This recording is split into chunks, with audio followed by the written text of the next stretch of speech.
Hey everyone, welcome to another episode of the Coach's Corner University podcast. I am your host, Paul Oneid, and today's episode, as always, is brought to you by Coach's Corner U. You can use code podcast300 to save $300 off of our education collective. That's $50 for lifetime access to almost 200 hours of continuing education lectures, as well as discounts on our CEU accredited courses. We're also sponsored by TC Nutrition, Barefoot Shoes, and Bacon and Barbells. You can find links to those companies along with the discount codes in the caption below. Today, I'm joined by my great friend who's been on the podcast before, Meredith Paci. Meredith, welcome to the podcast again. Hi, I feel like I need to send some sponsorship things out too now. Do you have sponsorships? I don't, but we have affiliates. Is that like the same thing? Yeah, same thing. We don't make money, but our clients get discounts. So there you go. Perfect. Same thing here. It also just makes the podcast sound more professional. Well, fully transparent, your podcast is professional, so it aligns. There you go. Here, you heard it here, folks. Professional podcast. We've already been through for anyone who doesn't know, Meredith is the co-founder of Fortify Health Coaching. And one of the things that I really admire about Meredith is the way that she kind of unwinds the issues that her clients will bring her. And I think it's discussed often about, oh, you have this problem, here's a protocol. Oh, you're having these issues, this is what you're going to do about them. And because of the nuance associated with humans and how everyone is different, I think that does people a disservice, especially when it comes to the education process. So Meredith and her co-founder, Sarah, have a mentorship program. And one of the main topics of conversation within the mentorship program is the individuality of the approach and the relationship created with the coach and the client. And so today I want to dive into identifying, triaging, and then starting to unwind the layers of dysfunctions with clients. And I think the most basic place to start is when we hear the word dysfunction, what does that mean? Yeah, exactly. I think that, not to sum up the entire podcast in a statement, but it's going to come down to that individual sitting across from you. I think that dysfunction has to begin before we even can find where dysfunction is. We need to find out where that person is. So, for example, say we're really far down the rabbit hole and somebody has Hashimoto's, endometriosis, and mold toxicity. These are known diagnosis facts. If that person does not have safety in their life, meaning they are the sole provider for 3 children, perhaps even their parents if elderly, they're having trouble making ends meet as far as getting food on the table to their kids, taking care of themselves. We have, in my opinion, and our opinion at Fortify, we have no business handing them a laundry list a mile long of all the things that they need to do as far as hundreds of dollars of supplements and starting there. We need to start with the foundational pieces of where that person is at. Not to go on a tangent, but Tangent away. Yeah, I just consulted with somebody yesterday, actually. If she's listening, hello. And she came to me with some functional health concerns, and she was talking to me about her previous coaching experiences. And I was listening, and she is a coach herself, and so she is educated and she loves education. And my first question to her was not about her lab work, was not about any metabolic issues she has. I asked her if she wanted a coach. I asked her if she felt she needed a coach. And that stopped her in her tracks. She was expecting me probably to go down this metabolic pathway of her lab work. And I really quickly realized that that's not what she needed right now. She needed some confidence right now. I'm not saying she won't need that in the future. I'm not saying that we won't need to address some concerns with her lab work in the future. But by God, I have to have her confident in herself and her day-to-day practices before we can get there. Well, I think that hits a large part of it, because one thing that I remember when you and I first started talking about you know, these different, metabolic, hormonal, digestive dysfunctions was the fact that I was having trouble buying into the fact that these are things that really needed high level intervention, because these low level lifestyle interventions like stress management, nutrition, movement tend to resolve a lot of things. And where I think the rubber meets the road is what happens when they don't. So when we're talking about dysfunction, what are some things that we are looking for, let's say within an intake process, that are common, that come up, and that might not be red flags for people who are relatively unaware? So I might be going down the wrong way with this. That's okay. But I think that what you're asking. So for example, in our intake, we deal a lot with women's health. Like that is Mhm. our main population. And we talked about this actually in one of the mentorship calls, is asking basic questions about their menstrual cycle. Um, and so like a basic answer or a basic question could be as far as like the heaviness of their menstrual cycle. And that right there, just having somebody answer a pretty open-ended question can spawn a pretty big conversation that that person may not be aware of is even abnormal.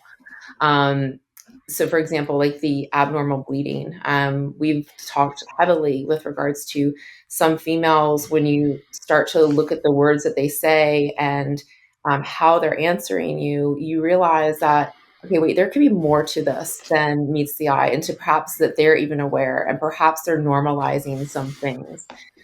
So, for example, would be like, how heavy is your menstrual cycle? And some women, we think that's a very benign, simple answer.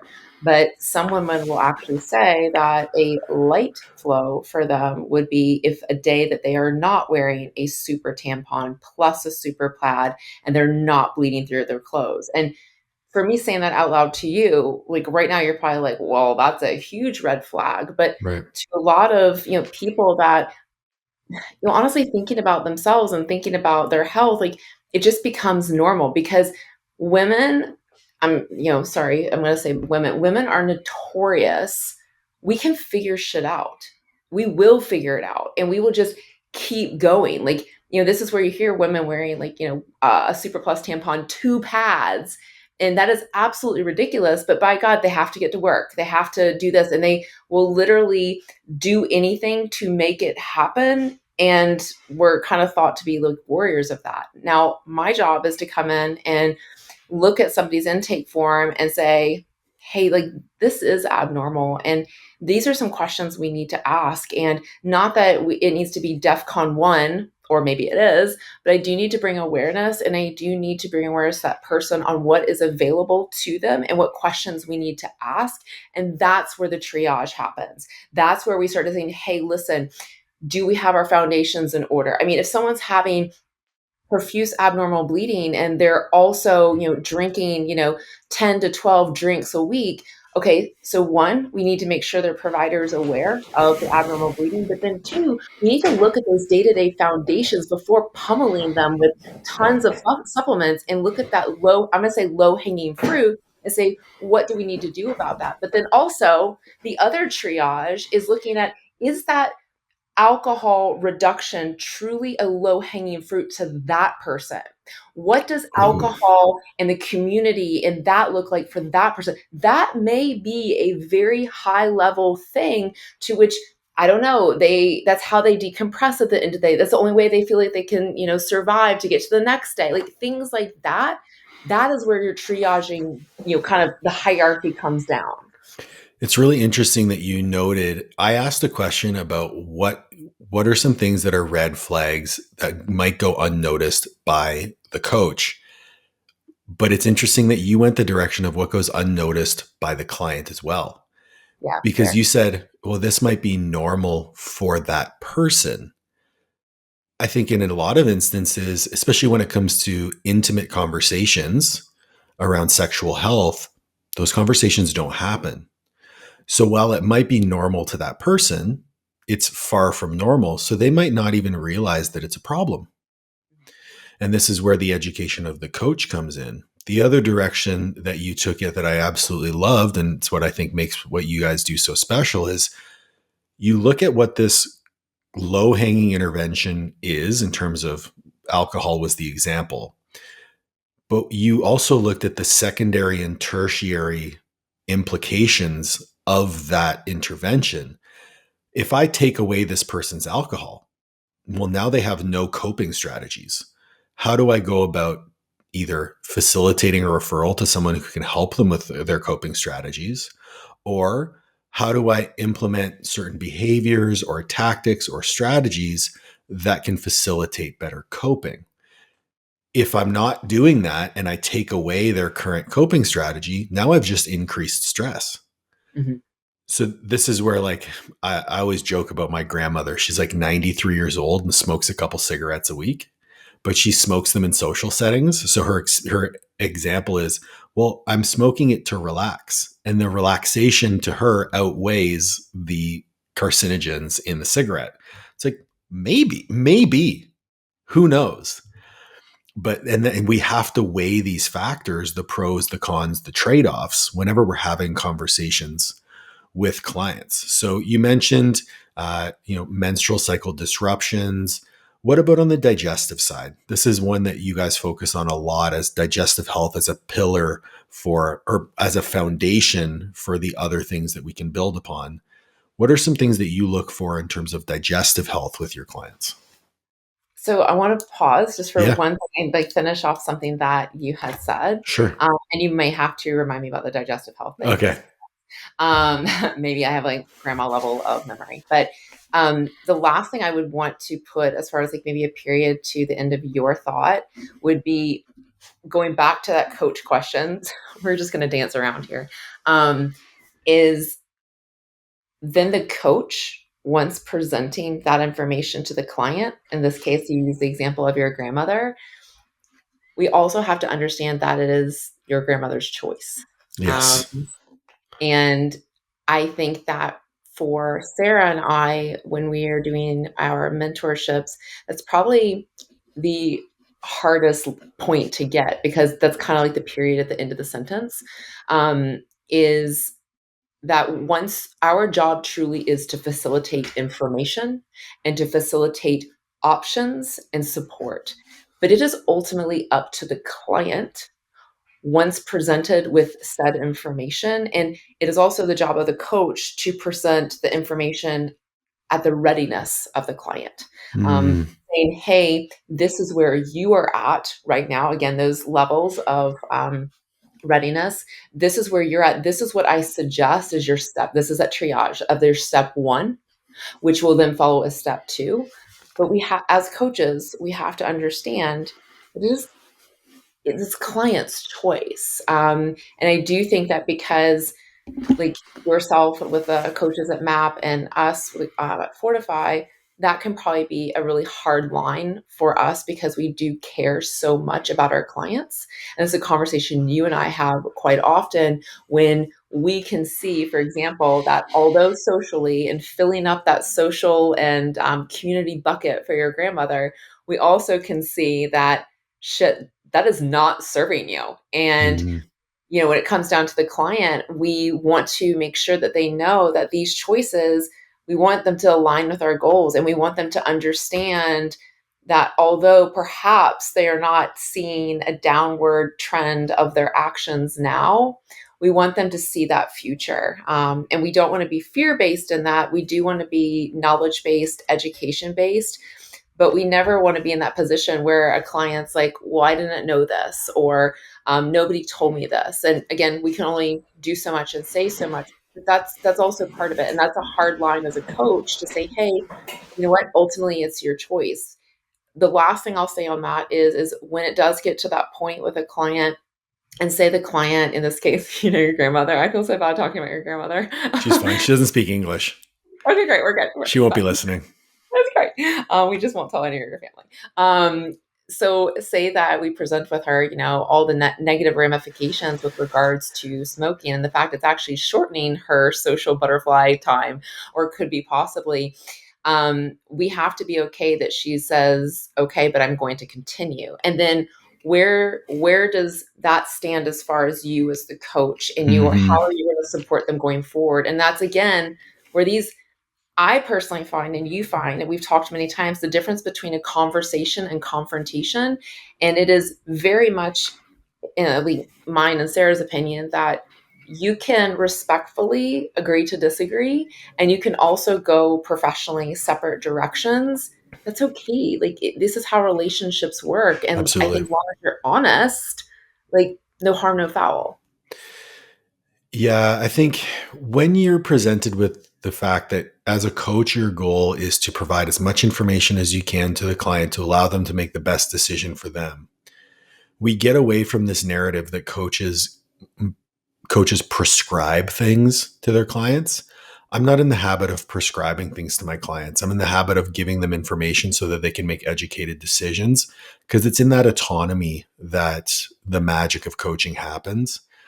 And then you layer on top of that the fact that, you know, in my opinion, everything is figure outable. There is, you and I have had a lot of these conversations where, someone will be frustrated about something and I'll kind of find this back door to find a solution.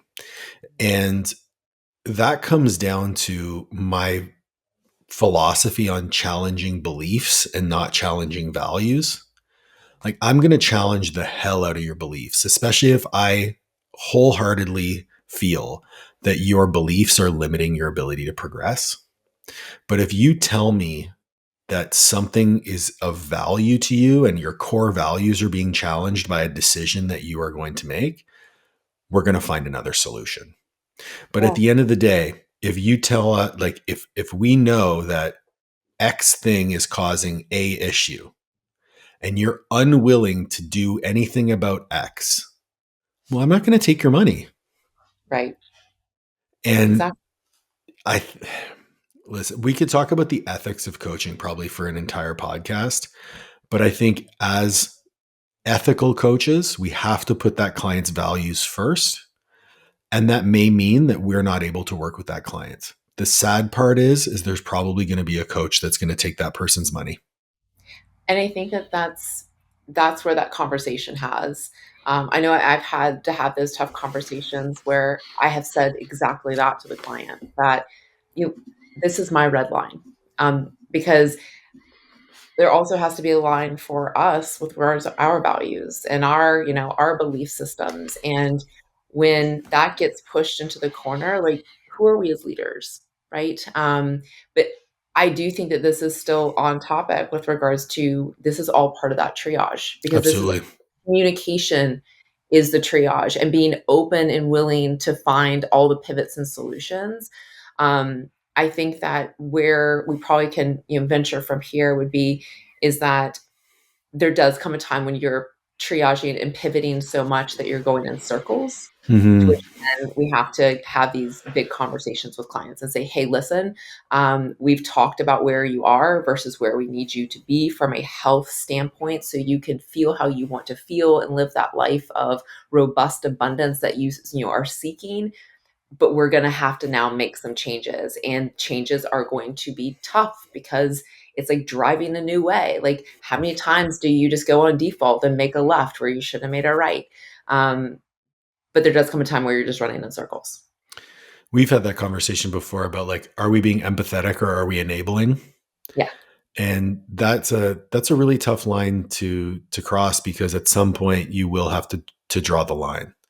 And it's like, as you mentioned, it's okay to go a different direction professionally. Uh, I'm also very big on transparency. Like, if I think there's a line to be drawn, I will for sure let the client know, hey, I'm drawing this line. I'm not going to take your money anymore. I guarantee you're going to find somebody who can, but just know that that's probably not going to be what's best for you.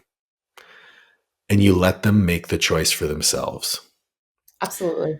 Um, okay, so back to back to Digestion. digestion. What are some things that people may be seeing that are quote unquote normal or common, but may be red flags that go unnoticed? So I'm gonna say, like, I'm gonna say standard things, but again, it's just stuff I hear about often. So perhaps coughing a lot, clearing their throat, that could be a sign of reflux, H. pylori, low stomach acid, reflux. That's definitely not good, because here again, we're risking, if we want to go to the very ends of the spectrum, I mean, we're risking, esophageal cancer at that point if we're having absolute reflux with regurgitation. But that is something that can be very common for a lot of people. I'm going to say having diarrhea, anything that you can think of that you may think is something that would be a red flag to somebody, you would be surprised how much that's normalized. Chronic nausea, that's another one that we hear about pretty often. Even even blood in the stool, that's something that we hear about often. And for some people, for example, they may say, "Oh, it's just hemorrhoids." Well, it actually could be endometriosis, right? So just normalizing it or shrugging it off, like these are things that, as much as, again, I don't want to send somebody straight into a colonoscopy, it is warranted discussion, and it's warranted to start asking them, when did you have one? What is their age? How long has this been going on? And then also getting into other things. Because like I said, like just some blood in your stool. I mean, yes, it could be hemorrhoids, which we do not want that to be happening. Yes, it could be a fissure. Here again, we do not want, fissures and irritations happening. Right. But then again, it could be something a little bit more, I'm going to say more serious, but I'm not putting it on a spectrum, or something different, which could be something like endometriosis, right? Hmm. So I think on the subject of digestion, this is one where I am the more you know, the more you see. I mean, you and Yeah. I had that conversation of like, as I've learned more about digestive health and hormonal health and um, all the different dysfunctions that might be present, literally every single check-in I do, there are points of discussion happening with my clients about the things that they're reporting as quote unquote normal. Even Yeah. just today, had a client check in with me, say, "Hey man, everything went great this week, but on my high day, I had gas all day." Yeah. Okay, interesting. Did it start first thing in the morning? What was the meal first thing in the morning? Did you eat any different? Like it started an entire conversation that is still ongoing. And I could have just shrugged it off and be like, "Oh man, more food volume that day, probably weren't ready for it. You've been dieting pretty hard." Um, and that literally might be the case, right? It could just be, "Hey, you ate more food today than you did before." I think that's the other thing too, just with these things, is hearing things, taking in information, and also encouraging our clients that this might be true. We don't want to be hypochondriacs either. Like it could literally just be a one-off. Like, somebody had, chronic gas. I'm like, the same thing. Like, let's start telling me about it. And like, shit, they ate like, like a massive bowl of like Brussels sprouts. I mean, I'd have gas. Like, I mean, Yeah, I love them. They don't love me the same, the same, at least the same volume that I love Brussels sprouts, right? right. But asking questions like that, like, hey, let's start.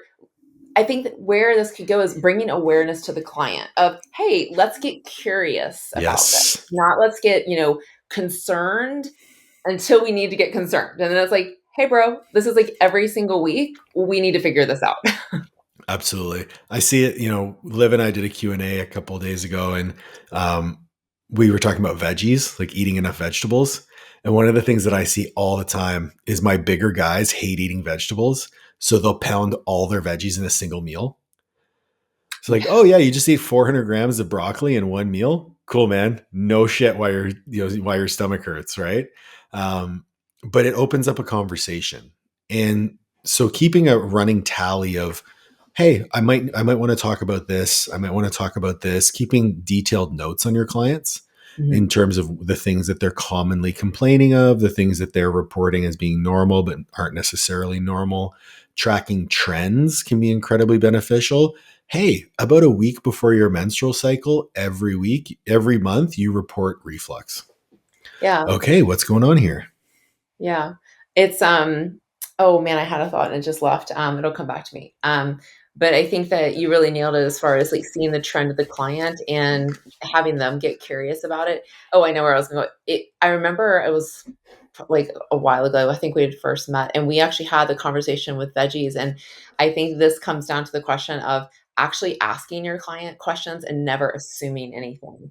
And so where I was going with this is like we had a conversation like way back about how many coaches just, when it comes to tracking, and this isn't about tracking, but whether they assume that their clients are eating vegetables if they're tracking macros. And this is where I'm like, I assume nothing. Like I assume nothing as a coach. I ask my clients repetitive questions and I just make sure that they understand that it's not that I'm not paying attention. It's just shit changes in people's lives, Yep. especially with regards to supplementation and like now during the holidays when people get busy. But that is stuff that I do always ask questions. I never assume a client is, quote, having vegetables in their diet because they're meeting their macros. Like, I'm like, okay, no, I need to ensure that are you having, these, green leafy vegetables? Are you having color? Like that our plates are not just using whites and tans all day.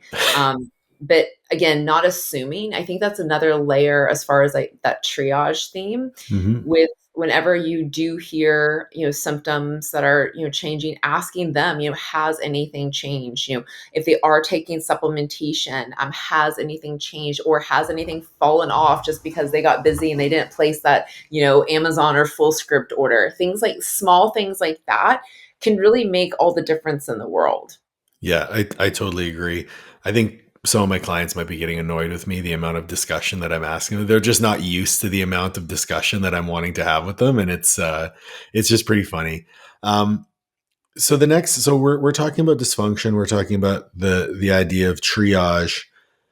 Let's talk about identifying those deeper layers and starting to unwind dysfunction. Because as we both know, and hopefully our audience is becoming keenly aware of, nothing is ever surface level. There's always, secondary, tertiary layers to every issue. Yeah. Through your discussion with the clients, what are some things that you're really hitting home on that allow you to go through that critical thought process with the data that's in front of you? Um, if you don't mind, just to kind of give me an example of where you're wanting me to kind of go with us, just so I'm clear. Yeah, for sure. So client comes to you complaining of, consistent bloating. They can't necessarily, they've already eliminated FODMAPs. They've already done a few of these like low level interventions.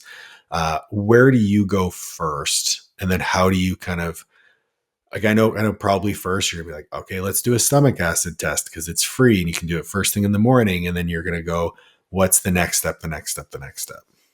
For me, I think I always think about like that nervous system. So I do think about that dirty word called stress. Okay. Um, and it's not that I need my client to go on vacation because that's not realistic in their day to day living nor the rest of their life. But I need to come down to what is truly happening in their day to day. Like, are they chewing their food? Like, I can do a stomach acid test, and just because it's low doesn't mean that they need nor should be supplemented with betaine HCl, Right. right? Because we know in a low stomach acid environment, well, we're probably going to have some sort of overgrowth. That is to be expected. I also don't need to run a GI map on them right there in the get go. I need to start Mm. asking questions like, are you chewing your freaking food? Or are you literally like inhaling it? That is, I think, the first place that I start. And then going into, looking at their sleep, looking at their day. Like, are they always running around? And some of this stuff, like, we can make suggestions. And I don't think it's not that we need to give our clients like a 20-step de-stress protocol. I need you to go outside and ground, and then I need you to go into the infrared sauna that $5,000 on. Like, that's not what we're after here. Like, this is real life. Like, people are living real life scenarios, and Hmm. not everybody has the ability to sleep whenever they want. I mean, they have dependence on them as well as, shift work and things like that. But asking those questions and then saying, okay, where can we build in some time for you? And again, not hours on end, but like, I was talking with a client and just walking, like she barely moves, but she is always doing something, if that makes any sense. But that was kind of where I was like, hey, like, can we pull you away? Can I pull you away to go to the bathroom? And if you're going to the bathroom, can I get you to walk to the furthest one? Like Hmm. small things like that, just to create space in somebody's life. And I think talking to people, and we talked about the word happiness. a while ago. So I'm not going Yeah. to say, are you happy? But do you have purpose? Do you feel purposeful or intentional in your day? Like, what brings you joy? And I think that in the seeking of functional health, that very big elephant in the room, like fun- trying to get functional health on point can very much walk the line of seeking illness. And I'm Okay. and Yes.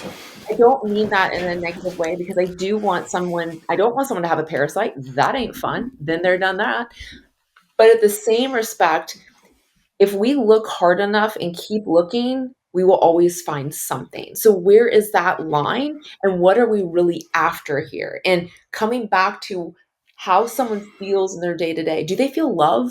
Like things like that. Like, what makes them smile? Like, I have had like so many clients, I have taken entire sections off their check in sheet. And I'm like, now, new check-in. I don't give a flying fuck what your macros are. List out one thing that made you smile every damn day. Hmm. And that is so off-putting and so uncomfortable for so many people. And what does that tell us, So much. right? So I think that, when we're going into this triage thing and looking at digestive health, like that stress thing is going to come up. And looking after that nervous system and slowing down, because when does digestion happen? During rest and digest. And again, I'm Right. not saying go on a damn picnic every day. We don't have time for that. I don't have time for that. Lord knows I know you don't have time for that. But we have to create some space, because otherwise, what are we doing? We're chasing our tail for the sake of seeking functional health, but we're not actually able to being willing to carve out the time to do it. Same thing as a coach when we talk about walking the talk as a coach, Hmm. right? You can be a coach that talks, big, huge, massive words and, so far over your clients' heads, but are you doing the things No. like, Yeah. or are you just being hypocritical, right? Yeah, I totally agree. And as you were talking through that, I got flashes of the webinar that you guys gave this week on birth control and the wheel of functional health that you guys put together. I think that I think discussing through that wheel would be a great way to frame our discussion today, because stress management is a piece of that. What are the other pieces on that wheel? I don't need you to pull it up or anything, but Yeah, so I think stress management is a big one. Again, looking after, sleep and our nutrition, our micronutrients, those are going to be huge things that are going to be on that wheel. Um, getting movement, getting outside, like all of these are going to be very overlapping when it comes down to like, just that wheel of health. I also don't know that everybody has to do every part of that wheel per se, okay. Why do you say that? because I think that that can be pretty overwhelming for some people. And maybe some people have parts of the wheel already locked in, and maybe there's just a discrepancy in the pie chart, so to speak. Not that Yeah. we're seeking balance, but perhaps we're a little bit skewed in our direction, or the um, direction of our day, the direction that we're seeking with regards to our health. Yeah, the phrase that popped into my mind here is like, let's keep the goal the goal. We like Mhm, we need to look at what the goal outcome is. We need to look at the readiness of that client. We need to know what tools that we have at our disposal. And right off the bat, we may have to throw out some of those tools because they challenge values. mhm. Right off the bat, we might have to throw out some of those tools because the client isn't at a stage of readiness where they're appropriate. Even then, you're in a situation where you're dealing with a person whose life is continually changing. You're in the middle of some high level intervention and a family member passes away, Yeah. or, God forbid that ever happens, but it does happen. And how you pivot as a coach is going to depend highly on you having a keen awareness of what tools that you continue to have at your disposal, and not being in a position where you've kind of backed yourself into a corner and you don't know what to do. Um, the other thing that popped into my head while you were speaking about, the different impacting factors on that wheel, was that everything that we do has trade-offs.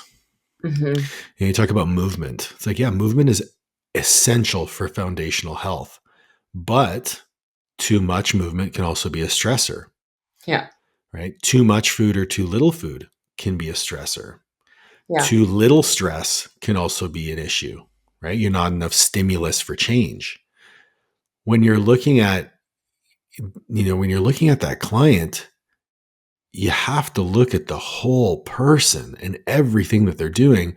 And that doesn't happen in a 5-minute Loom video. No. And I think too that we just have to remember it's all connected. And so like, you know, thinking about like the wheel that you mentioned, with regards to, digestive health being affected with regards to, training. And as you mentioned, training and movement can become a stress for an individual. And we had, I believe, blood sugar regulation on that wheel as well. And then, well, blood sugar regulation, it's not in a silo. That's related to your stress. That's related to your sleep, which those are also on that wheel. Blood sugar is Yeah. also related to the food that you intake, the timing thereof. So it's like these are like a blended sections of a wheel. And I think that's something that we have to remember. Like you brought up the birth control masterclass that we did. And I remember a portion of it that, I really emphasized with regards to like, cardiovascular health, Hmm. speaking of birth control. And this is where I was like, okay, so wait a second. Like is it this one thing that's causing that? Or is it this that's causing the micronutrients depleted and we have low vitamin E and low vitamin C?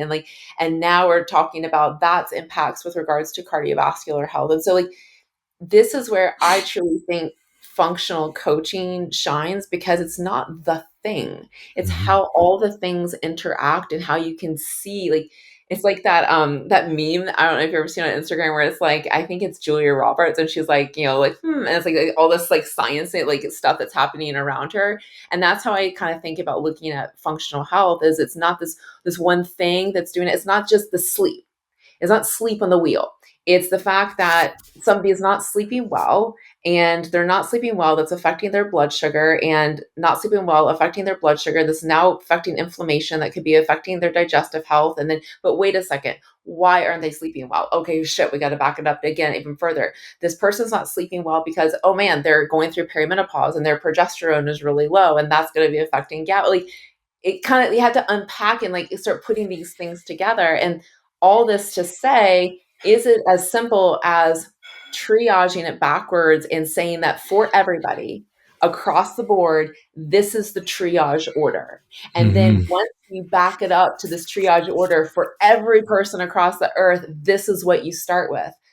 Likely not. We have to make this is part of coaching, making educated, choices with regards to the person in front of us. So if somebody is not, sleeping well, and say they have low vitamin D, and they're going through perimenopause, okay, well, start thinking about mineral status, and we thinking about that blood sugar thing that I mentioned. Well, shit, that needs potassium. We need to get potassium to get things in the cell. But then we're also talking about magnesium because magnesium is used over like everything in the body, and so magnesium could be contributing to less regards to resilience with regards to their thyroid and their adrenal, and then that's going to be affecting their vitamin D because magnesium is needed for vitamin D. And like this is how you can start unpack this really cool wheel, but it also Hmm. can get a little bit running away from you if you're not careful.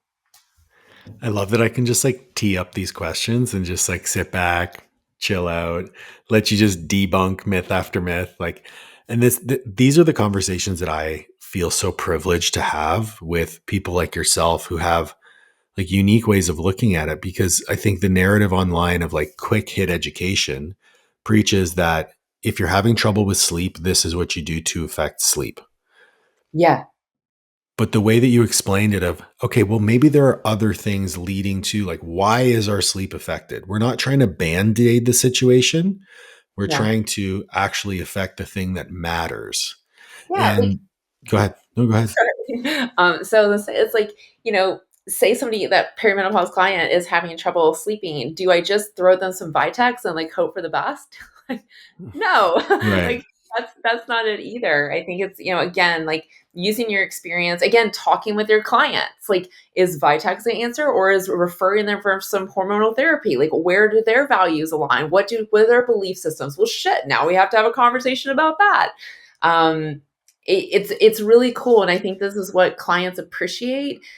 I do think that, some clients just want to be told what to do, but I think this is what is shaping or paving the way for different types of coaching with regards to collaborative coaching.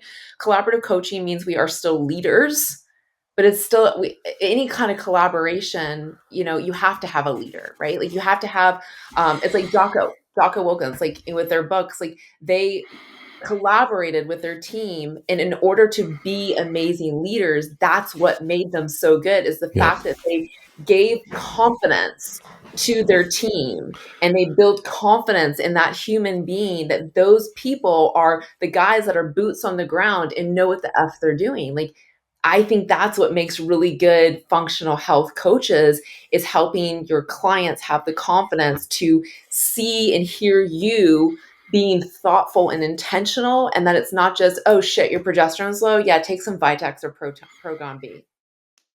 All fixed. What role do you think testing has in the process? Because we've been 40 minutes into our conversation. We haven't touched on blood work, haven't touched on GI maps, haven't touched on Dutch adrenals or full Dutch panels. What Yeah. is the role of testing within the triage process?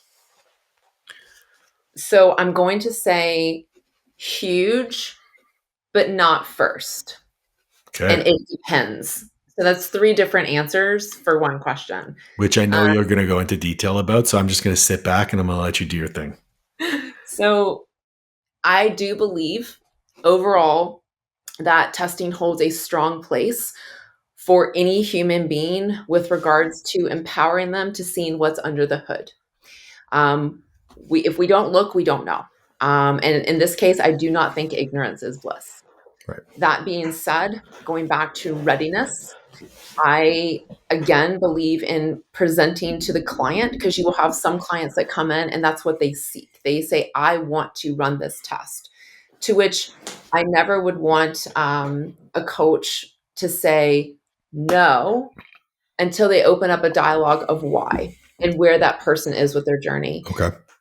Sarah and I, whenever we speak to clients, for example, with the GI map, if somebody comes into us with digestive health distress, we want to ensure that when we are running testing, that we have truly set somebody up to be ready for what is needed for the outcome of said test. So I believe that we need to make sure those foundational pieces are rock solid. I do not think that in most cases, running a test first is appropriate use of someone's finances. Mm-hmm. I'm going to flip that though and say this is where it does have to be a collaborative coaching call, because for some individuals, a test can be a call to action that they've never seen before. You nailed it. That's And exactly what I was going to say. available. Yep. And so that's my kind of 3-pronged belief, is it's always going to come back to the client and opening up that dialogue. I have seen, countless people say they're ready for testing. They spend $300 on a test and I never hear from them again. And that is the experience I never want to have, because most times those are the individuals that really needed to do something. And so as a coach, I do question, were they really ready at that time? Although I have to say that in my confidence, I know that for these individuals, it was never my first move. It was never my first suggestion. I was adamant that we get the base level things handled, into which when they came to me and said, hey, listen, like, I really would like to, do this. And I was like, awesome. I do think it would be a really appropriate thing. Yeah, I mean, I'm gonna self call out here, because a couple of years ago I was dealing with some GI issues, and you said, "Hey, like, you're doing all the lifestyle stuff. Let's do a GI map." And I bought the test. I never did it. The reason I never did it is exactly for the reasons that you just outlined. I wasn't ready to do what was going to be required should that test come back with the results that I thought it would. Yeah. So ultimately my GI issues resolved themselves and I'm doing great. But I had also some great guidance along the way. Could I have gotten there a little bit faster if I knew exactly what I was going to do? So Probably. I'm going to pause you because your GI issues resolved not organically with you doing fuck all. No, Like exactly. Yes. you did the work, you sought Yep. out guidance, Mhm. etc. So I want to make sure that's clear to the Mhm. listener. Paul did not just say fuck it. That's No, anyone who knows Paul knows that is not his MO. that's not my MO. The other piece that I wanted to say was like we've spoken a lot about women's health, so I want to bring a men's health example in too because I see this situation so often with the conversation about testosterone replacement therapy. Now that the narrative around TRT is becoming so prevalent, people are thinking, I have low libido, I have low recovery, my energy levels are kind of shit, my training quality sucks. I think I need TRT. The first thing that most coaches will go to is like, all right, cool, let's get some blood work, let's see where your testosterone's at. Lo and behold, this person is sleeping 5 hours a night. They're drinking Yeah. a few alcoholic beverages a day. They're not eating enough protein. Their training stimulus is actually quite poor. Their nutrition quality is quite poor. All of which, oh, and they're super stressed because they work like a dog. Yeah, All of these things depress endogenous testosterone levels. exactly. Do you think you would really need TRT if we improved the quality of your nutrition? Maybe did some supplementation around, a little bit of oh my goodness, boron, supplementing with like magnesium, so omega-3 to decrease your inflammation, taught you how to manage your stress, showed you how to train with the appropriate dosage and frequency. Isn't Maybe you this don't need TRT. isn't this teaching a man to fish as opposed to giving him the fish? Oh, for sure. Absolutely. It's also a band-aid on a situation where I don't know who needs to hear this, but if you're going on TRT, it's Oh, not something that you're ever going to come off. It's called a replacement therapy because you're going to be replacing that motherfucker for the rest of your life. and you're Are you prepared for responsible. that? Yep. And your responsibility level just you literally just leveled up. Congratulations. So if Yep. we had trouble with our responsibility level of taking care of ourselves before, that just increased because now you do have a responsibility. I don't care what is being told as far as, oh no, we just give you this and you inject yourself and poof, on your way. No, now you have a responsibility to get repeat lab work, so many times a year, whatever is decided by you and your provider. And guess what? Your dosing may need to change. It will likely change.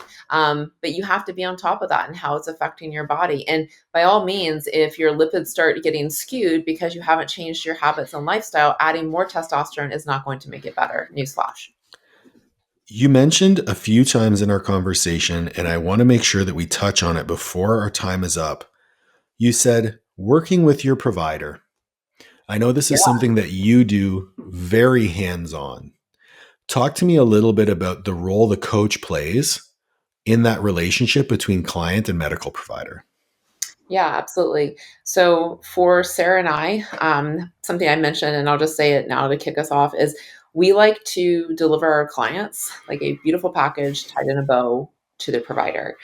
And so, what that means to us, and what I believe our role as coaches, and something we talk about in our group mentorship and one on one mentorships often, is we as coaches, it is our job to look after the day to day, the week to week. When we talked about the beginning of the conversation, going through the trends, what is the client consistent with? What are they not consistent with?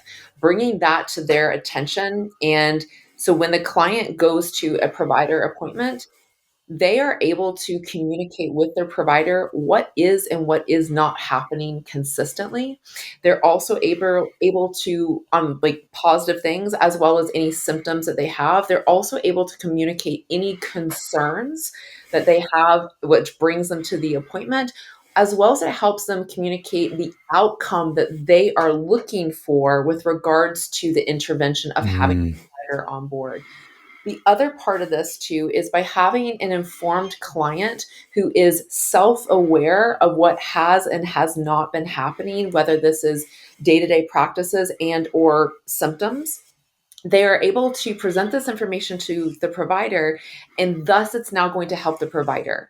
So now the provider has all the information on what is and what is not happening to make informed, educated decisions based on the client. And so we can make a appointment way more efficient if a client is able to communicate to the provider, and perhaps it means jumping ahead a couple of steps. So as opposed to a client waiting, I use this example of waiting 4 months for an appointment.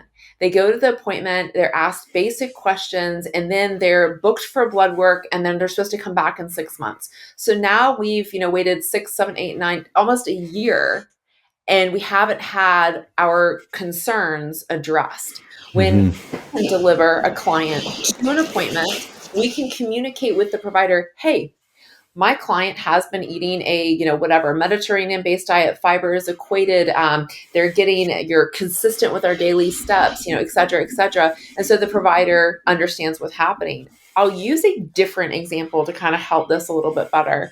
So say a client, and we'll go to the abnormal bleeding scenario, Hmm.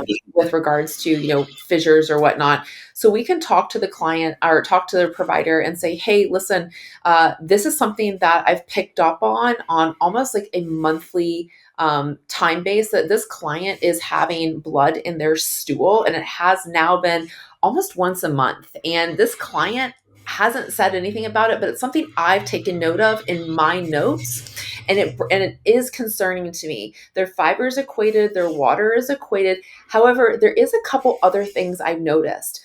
This happens once a month around her cycle. Okay, so maybe, yes, maybe a colonoscopy is in order, which perhaps they will likely do, just because there's blood in their stool. Yeah. This also may say, okay, have they had an intra and extravaginal ultrasound?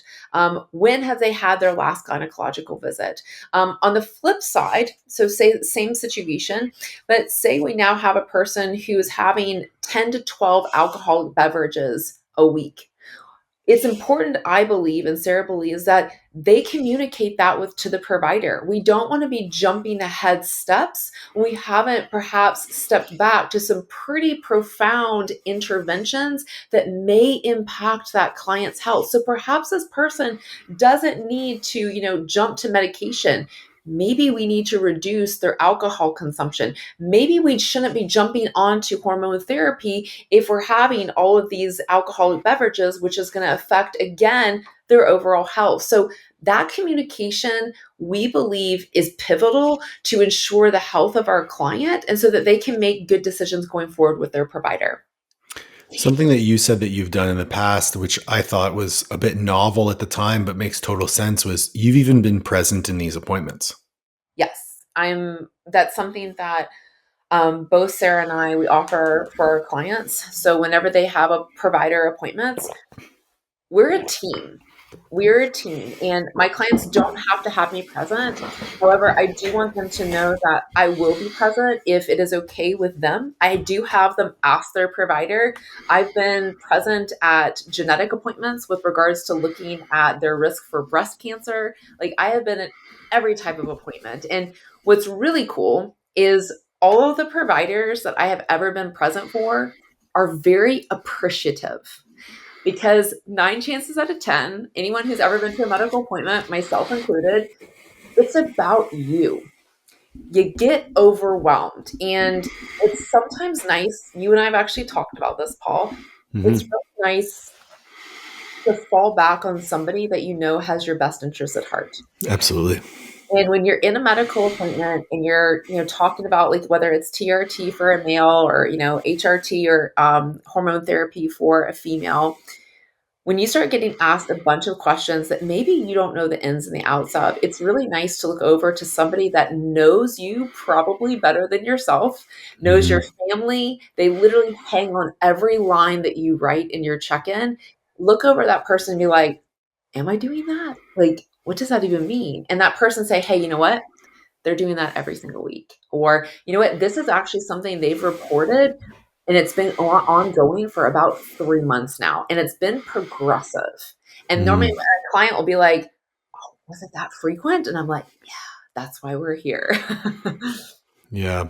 I think, you hit the nail on the head with creating a coaching team.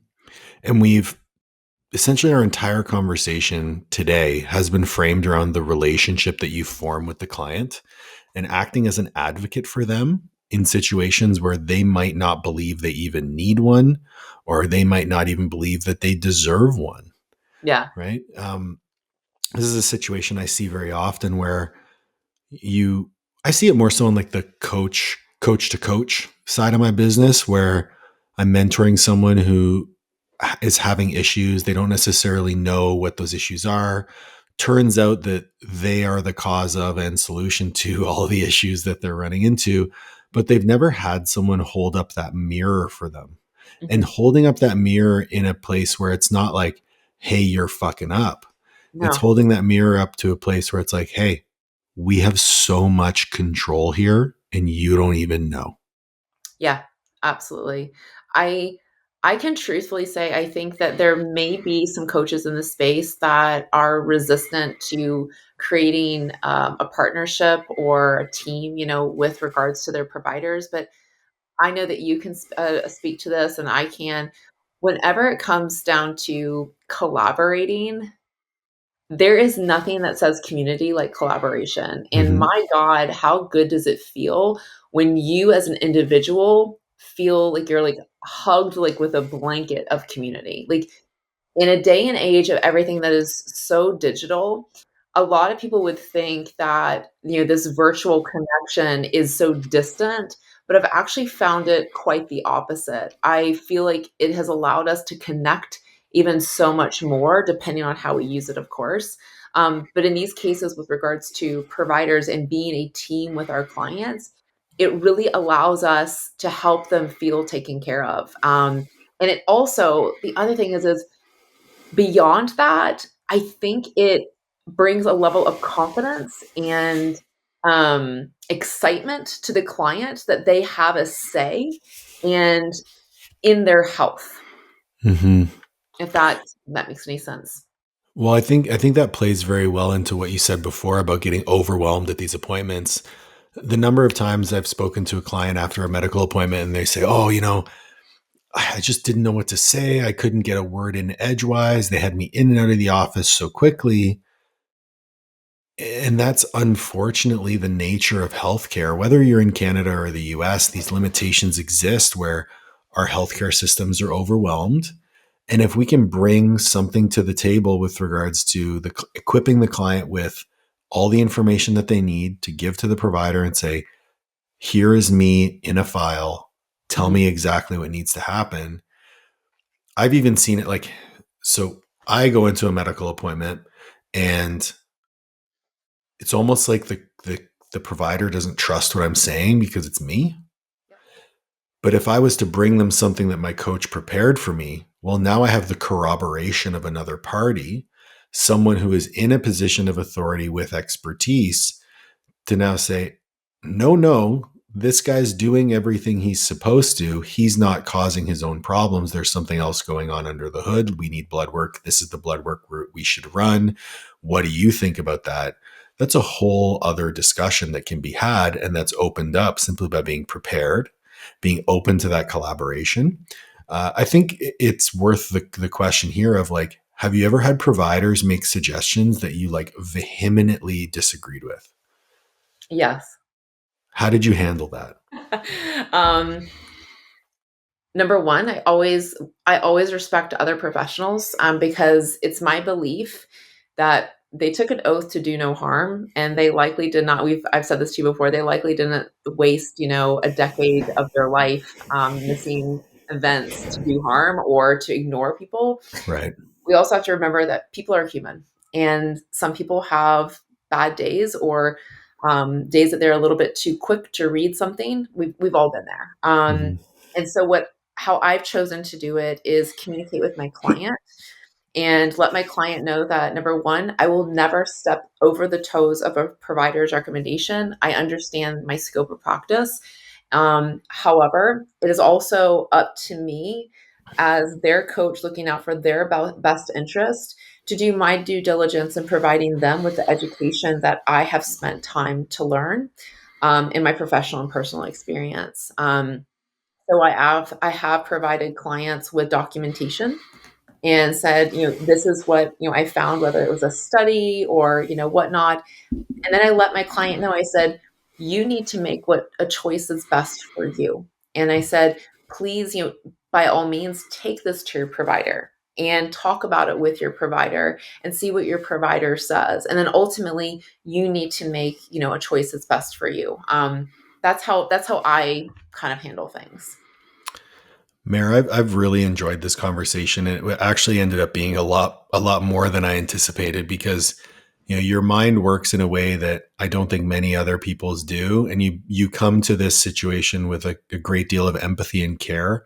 And I hope that people who are listening realize that it's quite obvious that if you treat all of your clients with this much attention and this much care and empathy, you can't work with 100 people. Yeah. And that's one of the things that I have tried to normalize in the language that I use, that if you are working with a coach who has 100 plus clients or even 50 plus clients, it's going to be really hard to get the care that you need and the attention that you need because there's only so much time in the day and there's only so much bandwidth of an individual. So unless you're dealing with some like high functioning autistic coach who can like just a beautiful mind this thing all over some window in a classroom, you need to be advocating for working with a coach that actually has your best interests at heart and isn't just in it to make a dollar and give you prescriptions, right? Our role as coaches is not to give prescriptions. It's to have conversations and to help you make educated decisions that will inevitably change the course of your life. Yeah. One thing I just want to say too is something that Paul literally is a testament to this, and something that he says is being a product of the product. And I think that that's something that is often missed in the coaching space is, a coach can make a lot of really good recommendations, sound really good, and maybe again, you can only know what you know. But Mm-hmm. are they truthfully doing things on the back end? How are their relationships? And again, some of these things you won't know, and it's none of your, it's not necessarily a client's business, with regards to personal things.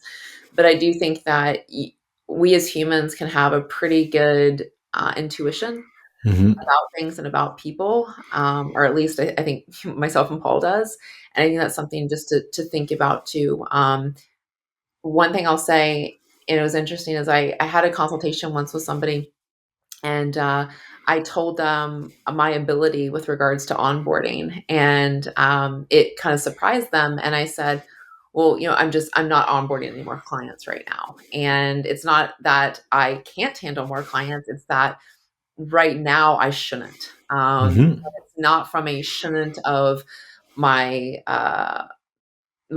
love for my clients or my diligence to my clients is going to slip, because as with anyone in this world, that's not the case. We will 9 chances out of 10 always show up for other people first, but then I would not be a product of my product because I would slip.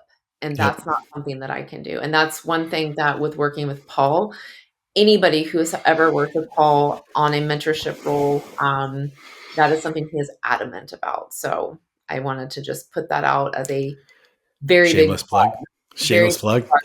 work with Paul, that if you are a coach and you want to make sure that you are a product of the product and that perhaps you as a human have gotten lost, and perhaps you as a human has never been there and you're ready to create the human being that you truly want to walk ferociously to, then working with Paul Oneid is your guy.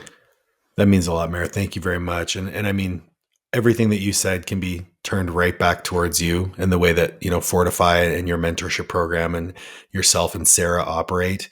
I've been a part of your group mentorship. You and I do one-on-one mentorship once a month to further my education. So hopefully people realize why I reached out to you. And if people do want to reach out to you for mentorship, what should they do? Yeah, so you can reach me on Instagram. However, my email is always the best way to reach me professionally, and it is how I communicate. So if you reach to me on Instagram, I'm going to divert you to email anyway. It is Meredith, and it's Meredith at fortify-health.com. You can also go to our website, www.fortify-health.com, and you can reach out to us that way, or info@fortify-health.com. I love it. I'll have links to where everyone can find Meredith and Fortify Health Coaching in the show notes. Meredith, thank you so much for joining. Everyone, thank you for listening. Please make sure to like, share, subscribe, ring the bell for notifications, and we'll catch you on the next one.